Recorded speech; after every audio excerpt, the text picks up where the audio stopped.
Hello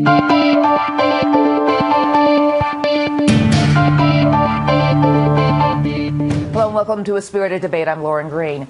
The death last week of political icon, former New York Governor Mario Cuomo, has reinvigorated the debate about public policy and private faith. Cuomo, a devout Catholic, said in a well-known speech at Notre Dame that although he personally opposed abortion, he would not oppose it as a public policy. Is that the way it should always be? Here to comment is David Ennis, co-author of the book Left, Right, and Christ, Faith in Politics. Welcome. Welcome, David. Thank you. It's good to be here again. So is this the way it should be? Does this work, a private faith, different from the policies you support? Well, the difficulty in that is that a Christian has Jesus as Lord. And whether you're a broadcaster or a professor or a politician, your first obedience is to your Lord. Mm-hmm. So you have to bring that obedience into your public office. So whether that's taking kickbacks or supporting abortion, or the Christian teaching bears upon these things.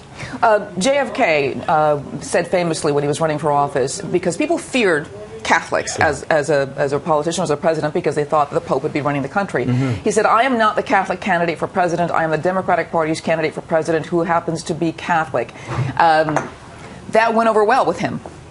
I mean, right? It got him through the election. Right. I mean, so what's wrong with that? What's wrong with that saying, I am this as a private citizen, but I know I have to represent a much larger constituency? Well, rhetorically, it was a very effective statement, but when you look into it, what it's saying is, I'm a Catholic, and that has nothing to do whatsoever with the way I lead my life, mm-hmm. particularly in office. Mm-hmm. But Jesus spoke about matters of justice and charity and the image of God and things of that sort. So it has to bear upon how you conduct yourself as president or as congressman. But he separated them entirely, leaving you wondering, well, where do you get your principles then? What will guide you? Well, one of the problems, though, too, that we're seeing even in this situation with Paris is that somebody takes a form of religion and then subverts it to their own interpretation. And I think that's the fear, mm-hmm. that when you don't have some kind of consensus like a constitution, mm-hmm. religion can then be used to as a means for power over somebody else because I've got the truth and you don't. Mm-hmm. That's one reason why a lot of people maybe fear evangelicals today. You were saying like Mike Huckabee is a big evangelical support, right? Yes. And I think what a lot of non-Christians, particularly fervent non-Christians, fear is not that the Pope will be running the country, but that Jesus will be running the country. Mm-hmm. And some parts of that they might like. He's against genocide. Mm-hmm. But other parts they don't like. Mm-hmm. And that's the situation with the evangelicals. I mentioned Mike Huckabee and Rick Perry. Mm-hmm. But why is it the evangelicals evoke such fear?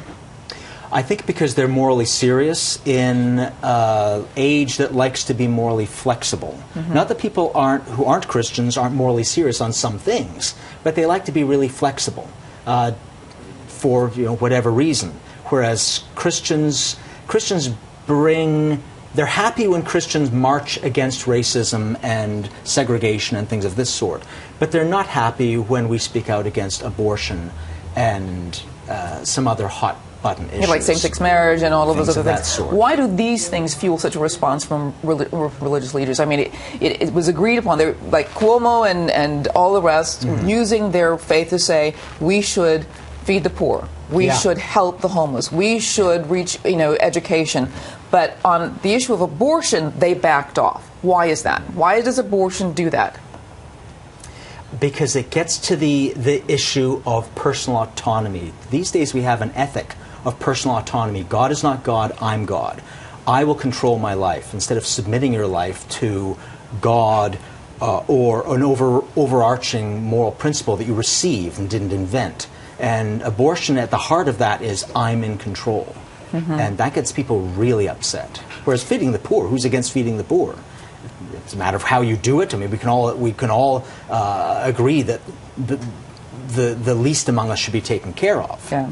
Unless we can't see them because they're in the womb. Yeah, I mean, there is just a civic issue of this is what we can do to get along. Mm-hmm. But then the religion is something that really divides us in many ways. Yeah. And it may be, and it's no accident because, of course, Jesus is the Son of God, and the world is generally in rebellion against God, and so they'll say that they want to be in control of themselves. They say that's just a religion. But it's Jesus, and it's the scandal of the cross, and it's the war against the Creator. Very interesting stuff, David. And the book is called Left, Right, and Christ. You are the co-author of the book, and your other co-author, Lisa, she's not here. We usually you kind of debate together, and it's a very interesting debate. But thank you so much for being on A Spirited Debate. My pleasure, as always. And thanks for watching.